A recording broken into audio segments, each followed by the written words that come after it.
In late 2023, a group of friends, Sarah, Chris, Mia, and Daniel, rented a secluded cabin deep in the Appalachian Mountains, looking for an escape from city life. The place had a dark history. Locals whispered about disappearances and strange sightings, but the group brushed it off as small-town superstition. The cabin itself was ancient, with warped wooden floors and walls covered in strange carvings. The landowner, an old man with clouded eyes, warned them not to wander into the woods after sunset. He claimed something old lived there, something that mimicked voices to lure people into the trees. The friends laughed it off, assuming he was just trying to scare them. The first night was filled with laughter, but by dawn, things changed. Sarah woke up with deep scratches on her back, claiming she heard footsteps circling her bed all night.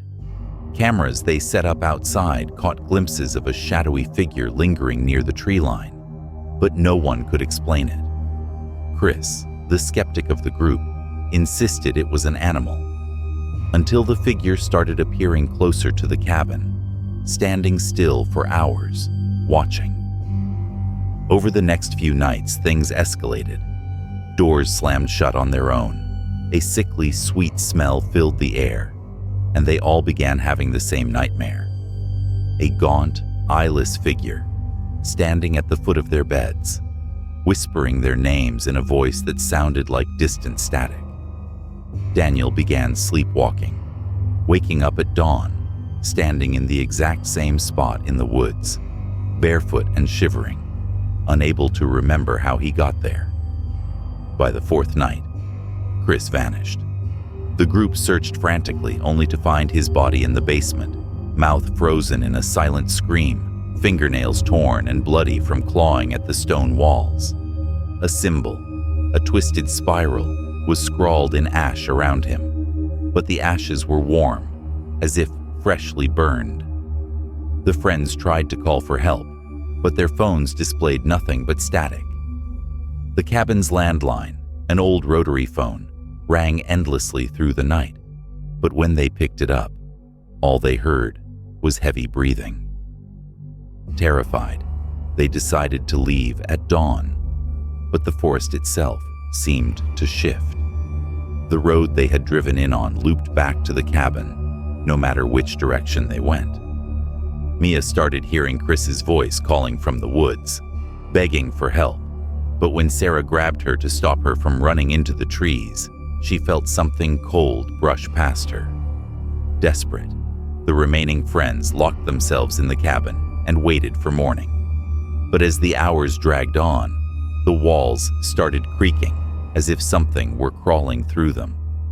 The fireplace roared to life on its own, belching black smoke that smelled like rotting flesh. Then the scratching started, loud, violent, as if something with claws was trying to dig its way inside. When morning finally came, they bolted for the car, but as they sped down the winding road, their car lost control and crashed.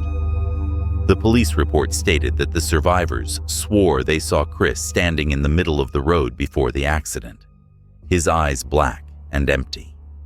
When paramedics arrived, they found an extra set of bloody footprints leading from the wreckage back toward the forest.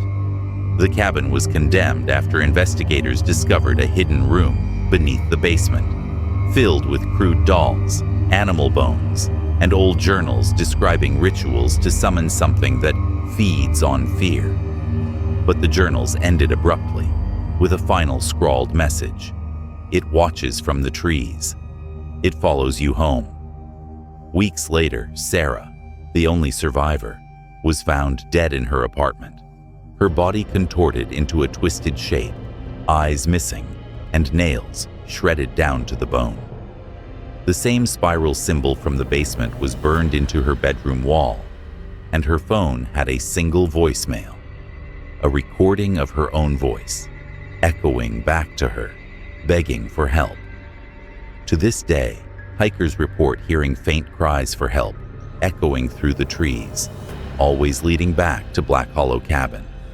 But no matter how far they go, No one ever finds the source of the voice, and a few hikers, after hearing the cries, disappear without a trace. Their empty tents found slashed open, with claw marks dug deep into the soil around the site.